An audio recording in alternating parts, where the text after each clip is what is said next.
ಎಲ್ರಿಗೂ ನಮಸ್ಕಾರ. Welcome back to Smita Hosadurga YouTube channel. ತುಂಬ ಥರ ಪಲಾವ್ಗಳನ್ನು ಮಾಡ್ಕೊಂಡಿರ್ತೀರಾ. ವೆಜಿಟೇಬಲ್ ಪಲಾವ್ ಆಗಿರ್ಬೋದು, ಪುದೀನ ಸೊಪ್ಪಿನ ಪಲಾವು ಅಥವಾ ಮೆಂತ್ಯ ಸೊಪ್ಪಿನ ಪಲಾವ್ನೆಲ್ಲ ಟ್ರೈ ಮಾಡಿರ್ತೀರಾ. ಆದರೆ ಒಂದ್ಸರಿ ಸಬ್ಬಸಿಗೆ ಸೊಪ್ಪಿನ ಪಲಾವ್ನ ಟ್ರೈ ಮಾಡಿದ್ದೀರಾ? ಮಾಡಿಲ್ಲ ಅಂದರೆ ಈಗಲೇ ಟ್ರೈ ಮಾಡಿ ನೋಡಿ. ತುಂಬಾ ಚೆನ್ನಾಗಿರುತ್ತೆ. ಮಾಡ್ಕೊಳ್ಳೋದು ಕೂಡ ತುಂಬ ಸಿಂಪಲ್ಲು, ಟೇಸ್ಟ್ ಕೂಡ ಅಷ್ಟೇ ಚೆನ್ನಾಗಿರುತ್ತೆ. ಬೆಳಗಿನ ಬ್ರೇಕ್ಫಾಸ್ಟಿಗಾಗಿರ್ಬೋದು, ಇಲ್ಲ ಲಂಚ್ ಬಾಕ್ಸಿಗೆಲ್ಲ ತುಂಬ ಚೆನ್ನಾಗಿರುತ್ತೆ. ಈ ಲಂಚ್ ಬಾಕ್ಸ್ಗಳಿಗೆ ಎಷ್ಟು ರೈಸ್ ಐಟಮ್ಸ್ ರೆಸಿಪೀಸ್ ಇದ್ರೂ ಸಾಕಾಗೋದಿಲ್ಲ.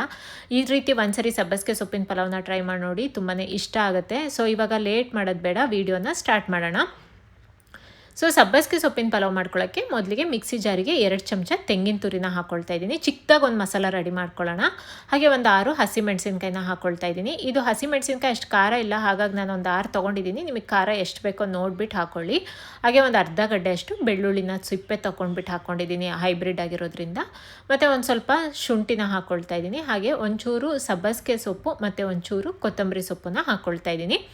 ನೀರನ್ನು ಹಾಕದೆ ತರಿಯಾಗಿ ರುಬ್ಕೊಳ್ಬೇಕು. ಇಷ್ಟೇ ಮಸಾಲಕ್ಕೆ ರೆಡಿ ಮಾಡಿಕೊಂಡ್ರೆ ಪಟ್ಟನಂಗೆ ನಿಮಗೆ ಪಲಾವ್ ರೆಡಿ ಆಗುತ್ತೆ. ಸೊ ನೋಡಿ, ಇಲ್ಲಿ ಈ ರೀತಿ ತರಿಯಾಗಿಯೇ ರುಬ್ಕೊಂಡಿದ್ದೀನಿ. ಒಂದ್ಸರಿ ಮಿಕ್ಸಿ ಆಫ್ ಆನ್ ಮಾಡಬೇಕಷ್ಟೇ. ಸೊ ಇವಾಗ ಇದು ರುಬ್ಕೊಂಡಿದ್ದಾಗಿದೆ. ಒಗ್ಗರಣೆ ಮಾಡ್ಕೊಳ್ಳೋಣ. ಕುಕ್ಕರಲ್ಲೇ ಮಾಡ್ಕೊಳ್ತೀನಿ.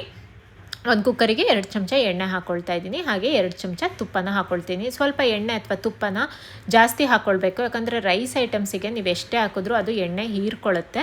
ಈ ಗ್ರೇವಿಗಳಿಗೆಲ್ಲ ಆದರೆ ಏನಾಗುತ್ತೆ, ಸ್ವಲ್ಪ ಹಾಕ್ಕೊಂಡ್ರೂ ನಡೆಯುತ್ತೆ, ಆದರೆ ರೈಸ್ಗೆ ಆಗೋದಿಲ್ಲ. ಸ್ವಲ್ಪ ಜಾಸ್ತಿನೇ ಹಾಕ್ಕೊಳ್ಬೇಕು. ಎಣ್ಣೆ ಬಿಸಿ ಆದ ನಂತರ 1 ಬೇ ಲೀಫ್ನ ಹಾಕ್ಕೊಂಡಿದ್ದೀನಿ. ಒಂದೇ ಒಂದು ತುಂಡು ಚಕ್ಕೆ, ಒಂದೇ ಒಂದು ಚಕ್ರ ಮೊಗ್ಗು, 3 ಲವಂಗ ಹಾಕ್ಕೊಂಡಿದ್ದೀನಿ. ತುಂಬ ಸ್ಪೈಸಸ್ನು ನಾನು ಹಾಕ್ಕೊಳ್ತಾ ಇಲ್ಲ, ಸ್ವಲ್ಪ ಸ್ಪೈಸಸ್ ಎಲ್ಲ ಕಡಿಮೆ ಇರಲಿ ಅಂತಲೇ ಮಾಡ್ಕೊಳ್ತಾ ಇದ್ದೀನಿ.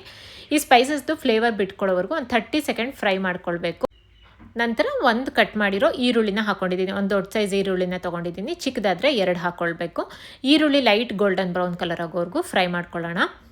ಈರುಳ್ಳಿ ಎಲ್ಲ ಚೆನ್ನಾಗಿ ಫ್ರೈ ಆಗಬೇಕು. ಫ್ರೈ ಆಗಿದ ನಂತರ 1 ಟೊಮೊಟೊ ಹಣ್ಣನ್ನು ಕಟ್ ಮಾಡ್ಕೊಂಡು ಹಾಕ್ಕೊಂಡಿದ್ದೀನಿ. ಹುಳಿ ಟೊಮೊಟೊನೇ ತೊಗೊಂಡಿದ್ದೀನಿ. ನೀವು ಟೊಮೊಟೊ ಹಣ್ಣು ಬೇಡ ಅಂತ ಅಂದರೆ ನಿಂಬೆ ರಸ ಕೂಡ ಹಾಕ್ಕೊಳ್ಬೋದು ಲಾಸ್ಟಲ್ಲಿ. ನಾನು ಟೊಮೊಟೊ ಹಣ್ಣನ್ನೇ ಹಾಕ್ಕೊಳ್ತಾ ಇದ್ದೀನಿ. ಸೊ ಈ ಟೊಮೊಟೊ ಕೂಡ ಸಾಫ್ಟ್ ಆಗೋವರೆಗೂ ಚೆನ್ನಾಗಿ ಫ್ರೈ ಮಾಡ್ಕೊಳ್ಬೇಕು. ನಂತರ ರುಬ್ಬಿಟ್ಕೊಂಡಿರೋ ಮಸಾಲಾನ ಹಾಕ್ಕೊಳ್ತಾ ಇದ್ದೀನಿ. ನಾವು ಬೆಳ್ಳುಳ್ಳಿ ಶುಂಠಿ ಎಲ್ಲ ಹಸಿದೆ ಹಾಕಿರೋದ್ರಿಂದ ಈ ಹಸಿ ಸ್ಮೆಲ್ಲೆಲ್ಲ ಹೋಗಬೇಕು. ಅಲ್ಲಿವರೆಗೂ ಒಂದು 2 ನಿಮಿಷ ಇದನ್ನು ಚೆನ್ನಾಗಿ ಫ್ರೈ ಮಾಡ್ಕೊಳ್ಬೇಕು. ಸಬ್ಬಸಿಗೆ ಸೊಪ್ಪಿಂದಾಗಲಿ ಬೆಳ್ಳುಳ್ಳಿ ಶುಂಠಿದೆಲ್ಲ ಹಸಿ ವಾಸನೆ ಹೋಗಬೇಕು. ನೋಡಿ, ಇಲ್ಲಿ ಎಣ್ಣೆ ಬಿಟ್ಕೊಂಡಿದೆ. ಇವಾಗ ಹಸಿ ವಾಸನೆ ಹೋಗಿದೆ. ಇವಾಗ ನಾನು ಇದಕ್ಕೆ ಸಬ್ಬಸಿಗೆ ಸೊಪ್ಪನ್ನು ಹಾಕ್ಕೊಳ್ತೀನಿ. ಒಂದು ಅರ್ಧ ಕಟ್ಟಷ್ಟು ಸಬ್ಬಸಿಗೆ ಸೊಪ್ಪನ್ನು ಚಿಕ್ಕದಾಗಿ ಕಟ್ ಮಾಡ್ಕೊಂಡು ಹಾಕ್ಕೊಳ್ತಾ ಇದ್ದೀನಿ. ಸ್ವಲ್ಪ ಅದು ಬಾಯಿಗೆ ಸಿಗಬೇಕು ಸಬ್ಬಸಿಗೆ ಸೊಪ್ಪು, ಹಾಗಾಗಿ ನಾನು ಅರ್ಧ ರುಬ್ಲಿಕ್ಕೆ ಹಾಕ್ಕೊಂಡ್ರೆ ಅರ್ಧ ಇಲ್ಲಿ ಒಗ್ಗರಣೆಗೆ ಹಾಕ್ಕೊಳ್ತಾ ಇದ್ದೀನಿ. ಮತ್ತು ಒಂದು 1/4 ಕಪ್ಪಷ್ಟು ಬಟಾಣಿನ ತೊಗೊಂಡಿದ್ದೀನಿ. ಹಸಿ ಕಾಳು ಸೀಸನ್ ಆಗಿರೋದ್ರಿಂದ ಕಾಳುಗಳು ಚೆನ್ನಾಗಿ ಸಿಗುತ್ತಲ್ಲ, ಸೊ ನಾನು ಒಂದು 1/4 ಕಪ್ಪಷ್ಟು ಹಸಿ ಬಟಾಣಿ ಹಾಕ್ಕೊಂಡಿದ್ದೀನಿ. ಇಲ್ಲ ಅಂತ ಅಂದರೆ ಸ್ಕಿಪ್ ಕೂಡ ಮಾಡ್ಬೋದು. ಮತ್ತು 1 ಕಟ್ ಮಾಡಿರೋ ಆಲೂಗೆಡ್ಡೆನ ಹಾಕ್ಕೊಂಡಿದ್ದೀನಿ. ಬಟಾಣಿ ಮತ್ತು ಆಲೂಗೆಡ್ಡೆ ಆಪ್ಷನಲ್ಲು, ಬೇಕಿದ್ರೆ ಹಾಕ್ಕೊಳ್ಳಿ, ಇಲ್ಲಾಂದರೆ ಸ್ಕಿಪ್ ಮಾಡ್ಬೋದು. ಸೀಸನ್ ಇಲ್ಲದೆ ಇರುವಾಗ ಬಟಾಣಿನ, ಒಣಗಿರೋ ಬಟಾಣಿ ನೆನೆಸಿ ಕೂಡ ಹಾಕ್ಕೊಳ್ಬೋದು.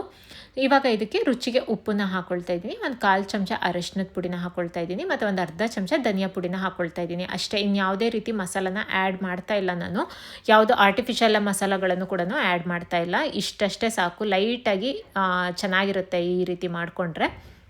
ಸೊ ಈ ಮಸಾಲದೆಲ್ಲ ಹಸಿ ಸ್ಮೆಲ್ ಹೋಗೋವರೆಗೂ ಒಂದು 2 ನಿಮಿಷ ಇದನ್ನು ಫ್ರೈ ಮಾಡ್ಕೊಳ್ಬೇಕು. ನೋಡಿ, ಇಲ್ಲಿ ಎಣ್ಣೆ ಬಿಡಬೇಕದು. ಎಣ್ಣೆ ಚೆನ್ನಾಗಿ ಬಿಡಬೇಕು, ಹಸಿ ವಾಸನೆ ಪೂರ್ತಿಯಾಗಿ ಹೋಗಬೇಕು. ಇವಾಗ ಇದಕ್ಕೆ ಅಕ್ಕಿನ ಹಾಕ್ಕೊಳ್ತಾ ಇದ್ದೀನಿ. 1 ಲೋಟ ಅಕ್ಕಿನ ತೊಗೊಂಡಿದ್ದೀನಿ. ಮಾಮೂಲಿ ಅನ್ನಕ್ಕೆ ಯಾವ್ದು ಬಳಸ್ತೀವೋ ಅದನ್ನೇ ತೊಗೊಂಡಿದ್ದೀನಿ. ಸೋನಾ ಮಸೂರಿ ಅಕ್ಕಿ. ನೀವು ಅನ್ನಕ್ಕೆ ಯಾವ್ದು ಬಳಸ್ತೀರೋ ಅದನ್ನೇ ಹಾಕ್ಕೊಳ್ಬೋದು, ಇಲ್ಲಾಂದರೆ ಬಾಸುಮತಿ ಕೂಡ ಹಾಕ್ಕೊಳ್ಬೋದು.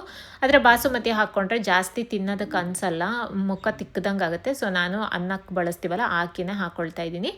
ಈಗ ಅಕ್ಕಿನೆಲ್ಲ ಚೆನ್ನಾಗಿ ಮಸಾಲ ಹೊಂದ್ಕೊಳ್ಳೋವರೆಗೂ ಮಿಕ್ಸ್ ಮಾಡಿಕೊಂಡು ನೀರನ್ನು ಹಾಕ್ಕೊಳ್ತೀನಿ. ನಾನಿಲ್ಲಿ 2 ಲೋಟ ನೀರನ್ನು ತೊಗೊಂಡಿದ್ದೀನಿ. 1 ಲೋಟ ಅಕ್ಕಿಗೆ 2 ಲೋಟ ನೀರನ್ನು ತೊಗೊಂಡಿದ್ದೀನಿ. ಈ ರೇಷಿಯೋದಲ್ಲೇ ನೀವು ನೀರನ್ನು ಹಾಕ್ಕೊಳ್ಬೇಕು ಕುಕ್ಕರಲ್ಲಿ ಮಾಡಿಕೊಂಡ್ರೆ. ಸೊ ಇವಾಗ ಒಂದ್ಸರಿ ಎಲ್ಲದನ್ನು ಚೆನ್ನಾಗಿ ಮಿಕ್ಸ್ ಮಾಡ್ಕೊಳ್ಳೋಣ. ಬೇಕಿದ್ರೆ ಸ್ವಲ್ಪ ನಿಂಬೆಹಣ್ಣಿನ ರಸನ ಹಾಕ್ಕೊಳ್ಬೋದು. ನಾನು ಟೊಮೊಟೊ ಹಾಕಿರೋದ್ರಿಂದ ಮತ್ತೇನು ನಿಂಬೆಹಣ್ಣಿನ ರಸನ ಹಾಕ್ಕೊಳ್ಳಲ್ಲ, ಅಷ್ಟೇ ಹುಳಿ ಸಾಕು. ಎಲ್ಲ ಮಿಕ್ಸ್ ಮಾಡಿದ ನಂತರ ಕುಕ್ಕರ್ ಲಿಡ್ನ ಕ್ಲೋಸ್ ಮಾಡಿ 2 ವಿಸಲ್ ಕೂಗಿಸ್ಕೊಳ್ತೀನಿ. ಇದ್ರ ಜೊತೆ ಬೇಕಿದ್ರೆ ಮೊಸರು ಬಜ್ಜಿ ಮಾಡ್ಕೊಳ್ಬೋದು. ಮೊಸರು ಬಜ್ಜಿ ಏನು ಬೇಕು ಅಂತ ಅನಿಸಲ್ಲ, ಬಿಸಿ ಬಿಸಿದೆ ತಿಂದರೆ ಇನ್ನೂ ಚೆನ್ನಾಗಿರುತ್ತೆ. ಬೇಕಿದ್ರೆ ನೀವು ಮೊಸರು ಬಜ್ಜಿ ಅಥವಾ ತೆಂಗಿನಕಾಯಿ ಚಟ್ನಿ ಕೂಡ ಮಾಡ್ಕೊಳ್ಬೋದು, ಇಷ್ಟ ಇದ್ದರೆ. ಆಪ್ಷನಲ್ ಅದು. ಸೊ ಒಂದು 2 ವಿಸಲ್ ಆದ ನಂತರ ತೋರಿಸ್ತಾ ಇದ್ದೀನಿ. ನೋಡಿ, ಇಲ್ಲಿ ತುಂಬ ಚೆನ್ನಾಗಿ ರೆಡಿಯಾಗಿದೆ. ಮಸಾಲೆ ಎಲ್ಲ ಈ ರೀತಿ ಮೇಲೆ ಬಂದು ಕೂತಿರುತ್ತೆ. ಚೆನ್ನಾಗಿರುತ್ತೆ. ಒಂದ್ಸರಿ ಈ ರೀತಿ ಲೈಟಾಗಿ ಮಿಕ್ಸ್ ಮಾಡಿಕೊಂಡ್ರೆ ಘಮ ಘಮ ಅಂತಿರೋ ಟೇಸ್ಟಿಯಾಗಿರೋ ಹಾಗೆ ಡಿಫ್ರೆಂಟ್ ಆಗಿರೋ ಸಬ್ಬಸಿಗೆ ಸೊಪ್ಪಿನ ಪಲಾವು ರೆಡಿ ಆಗುತ್ತೆ. ನಾನು ಯಾವುದೇ ರೀತಿ ಮೊಸರು ಬಜ್ಜಿ ಏನು ಮಾಡ್ಕೊಂಡಿರಲಿಲ್ಲ, ಹಾಗೆ ಬಿಸಿ ಬಿಸಿ ತಿಂದೆ, ತುಂಬಾ ಇಷ್ಟ ಆಯಿತು. ನೀವು ಕೂಡ ಖಂಡಿತವಾಗ್ಲೂ ಟ್ರೈ ಮಾಡಿ ನೋಡಿ, ತುಂಬಾ ಇಷ್ಟಪಡ್ತೀರಾ. ಈ ರೆಸಿಪಿ ನಿಮಗೆ ಇಷ್ಟ ಆದರೆ ನಿಮ್ಮ ಫ್ರೆಂಡ್ಸಿಗೆ ಫ್ಯಾಮಿಲೀಸ್ಗೆಲ್ಲ ಶೇರ್ ಮಾಡಿ, ಲೈಕ್ ಮಾಡಿ, ಕಮೆಂಟ್ ಮಾಡಿ, ಹಾಗೆ ನನ್ನ ಚಾನಲ್ನ ಸಬ್ಸ್ಕ್ರೈಬ್ ಮಾಡಿಕೊಂಡು ವಿಡಿಯೋ ನೋಡಿ. Thank you for watching.